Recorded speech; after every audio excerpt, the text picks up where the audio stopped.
ఇక్కడ ఎంపీగా ఎవరు గెలవబోతున్నారు? క్యామ మల్లేష్ యాదవ్ గారు గెలుస్తారు. ఎందుకంటే డైరెక్ట్ క్యామ్ మల్లేష్ అని అంటున్నా, ఏం సంగతి నాకు అర్థం కాక. విషయం చెప్తా, కేసీఆర్ నాయకత్వంలో ఉన్న వ్యక్తి తప్పకుండా గెలుస్తారు.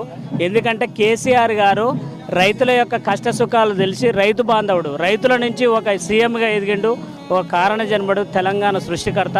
కాబట్టి కేసీఆర్ నాయకత్వంలో ఎవరు వచ్చినా గెలుస్తారు. ఆ పరిపాలనా విధానం, కేసీఆర్ యొక్క విలువలు, ఆయన ఆలోచనలతోటి పేద ప్రజలకు ప్రతి ఒక్కరికి అద్భుతమైన ఫలితాలు కానీ, వ్యవసాయం కానీ, ఈ పథకాలు కానీ అన్నీ అద్భుతంగా అందుతాయి. కాబట్టి కేసీఆర్ గారి మీద నమ్మకం కాబట్టి క్యామ మల్లేష్ గారు గెలుస్తారని మేము సగర్వంగా చెప్పుకుంటున్నాం.